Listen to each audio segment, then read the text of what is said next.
Is Magic going to disappear off the shelves like Pokemon did? So around January, Prismatic went crazy, and Surging Sparks had gone crazy before that. And then within a month or two, the boxes that were available at distribution, which had already been increased in price, basically disappeared, and there's very little stuff. And then there were some small restocks, but for the most part, there were distributors that had zero product and other distributors that had a little bit of product, but it was very expensive.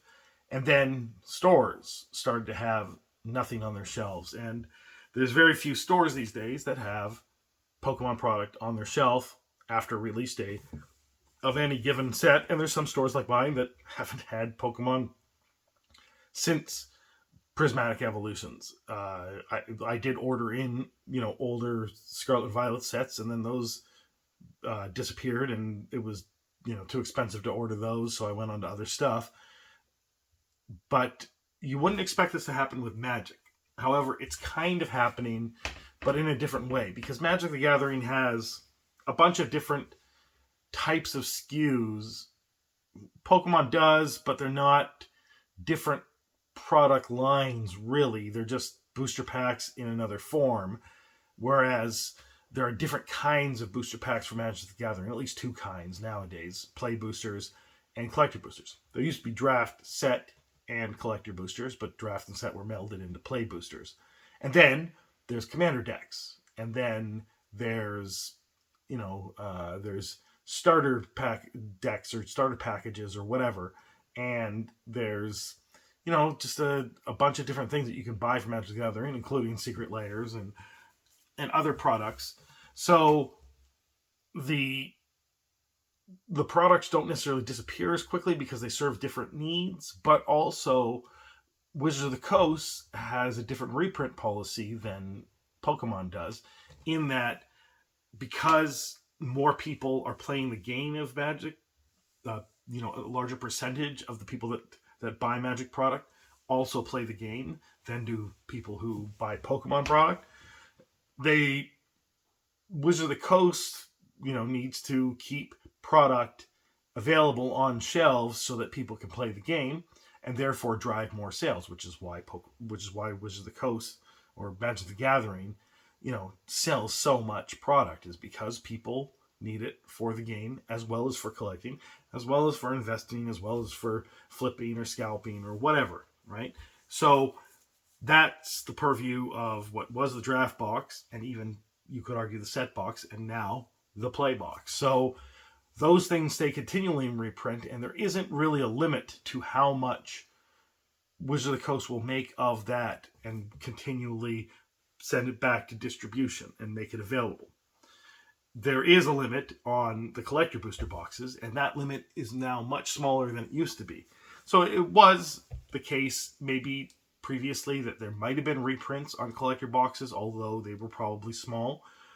But that seems to have been a little bit too much for the market to bear, and Wizards of the Coast scaled back, and now there's only a print. One print comes out to market, and then that's all you get. And play boxes stay in print for 1 to 2 years. I mean, they're part of standard for 3 years, so one would think that they stay in print for 2 years, but if they're so undersold and distribution has a lot of boxes available to cover the next year or two, then they would go out, the play boxes would go out of print. But it's an unusual case that would happen. Whereas Pokemon will print a lot of product and then send it out to distribution, and then maybe have a few small, insignificant reprints at random times in the next year or two after the product was released. And that means that things at distribution for Pokemon, when the market is hot, disappear almost immediately, like I was talking about in January. Whereas with Wizards of the Coast, what disappears are the collector boosters immediately, never to be seen again. But then the play boosters get restocked, as long as they're a standard product and not a specialty product or a premium product, right? Even premium products like Modern Horizons 3 or Modern Horizons 2 or like a Commander Legends type thing, those things will also be reprinted as play boxes as well, but maybe not to the degree that a standard product would be. So what normally a store could expect is yeah, I might run out of collector boosters almost immediately, but I'm still going to have booster boxes to sell individual packs of, and I'm not going to run out. Except that now we're kind of running out, but not in the same way. Not in the shelves will be bare. Just sections of the shelves will be bare because Final Fantasy and Avatar are sucking up a lot of printer space at Cotamundi and any of the other printers that Wizards of the Coast is using, and therefore that space that would normally be used for another restock of things going back to Bloomborough, Duskmourn, Foundations, Tarkir, those don't have availability in the same at the same speed that they normally would. So if stores are running out of Tarkir, then a month or two might go by until they can have any Tarkir product back on the shelf. But there'll still be Magic the Gathering product on the shelf as opposed to Pokemon, where it'll just all be gone, right? And I think I prefer that way. But what's interesting is that the distribution is also starting to dry up of certain sets that are no longer in print. Now, I don't know if this is usual because I was not looking at distribution and how they were stocked before 2023. And so if things in 2019 or 2017 or whatever looked like this, then I'm not really sure. But there's a lot of boxes you can still buy from distribution, although maybe at a higher price than when they first came out. Although there's some that are still at the price when they first came out. And those are the pandemic products and the post-pandemic products.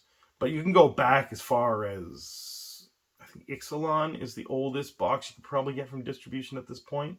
Oh, maybe, no, there was one of the Tarkir sets, one of Fate Reforged. Yeah, so Fate Reforged was probably the oldest box you could still get at a distributor, at least in Canada anyway. And then you can get some Ixalan, and then there's still Zendikar Rising. I think that's the oldest. Oh no, there's still some Ikoria. You can't get Throne of Eldraine. Theros. Okay, so Theros is the oldest pandemic set that you can still get a booster box of. And then the post-pandemic stuff that did really poorly, like the Crimson Vow and Midnight Hunt. I don't think there might be some Midnight Hunt. I'm not sure, but I know there's still some Crimson Vow. And in fact, there's still availability of the collector boosters. So those are still some of those are still sitting at distribution. And then you go into the now times, the stuff that starts with like Lord of the Rings, and obviously there's no Lord of the Rings to be found at distribution except maybe Commander deck sets, but those are probably dried up too. And then there's Doctor Who and Fallout had restocks of Commander deck sets, and there might still be some available, or there might be a restock, who knows. And then you have Wilds of Eldraine, which had its last call or is having its last call. It's unclear. And then Lost Caverns of Ixalan, same thing. And then Carlisle Manor at some point will too. And Outlaws of Thunder Junction, maybe in the next year or two, might have a last call, as well as Bloomborough, Duskmourn, Foundations, and Tarkir. So like that's how much stuff you could still get at distribution, or if you can't get them at distribution, at least from about Carlisle Manor till now, will still be restocked as play boosters, because play boosters started with Carlisle Manor. I don't think they're going to be restocking any more draft or set boosters, and that may be why Wilds of Eldraine and Ixalan kind of are being put out of print early. It's because they're not play boxes. So I think Wizards wants to focus on just printing play boxes. And again, you're not going to see any of their collector boxes. In fact, none of their collector boxes are available at distribution. Only a couple of the post-pandemic collector boxes that didn't do so well. Maybe a year ago, you could have gotten like a Theros collector box at distribution. But anyway, if they're disappearing from distribution, then that means they're going to disappear from shelves. But how long that takes depends on the set and depends on how the market feels about that set, how players feel about that set, and generally the price memory of the set. So the the price may not rise as it disappears, but then suddenly people will realize that it's no longer there and it's not going to be available. And then the prices will start to rise, and that will vary from set to set depending on, what cards are there and what people perceive to be the value of the set. And if, since that set has been out, what cards have caused other cards to be looked at again and added to decks and stuff like that. And there's a lot of sets and a lot of cards to sort of macro analyze, and the market itself only does that somewhat well collectively, and there's no real individual that I know of that has a handle on any of this. So you're kind of in the Wild West. However, there's lots of data you can gather. There's lots of websites that do a lot of financial analytics and give you nice little charts, including TCG Player. And you could, depending on how much research you do, you could kind of guess where things are going. Actually, maybe there is one person that kind of focuses on this stuff. And if you were going to ask anybody, I guess you'd ask MtG Moxman. While he may not be right about stuff, he at least is looking at this all the time and making videos about it. So maybe check out some of those videos if you're wondering where things might go. Anyway, there's still some boxes from post-pandemic stuff and some boxes from the pandemic and some boxes pre-pandemic, although smaller and smaller number. And then the price starts to go up as the final distributor in Canada runs out of them. Maybe there's another distributor that I haven't signed up or looked at that has bench boxes, but I'm pretty sure it's just one at this point for anything prior to Ixalan.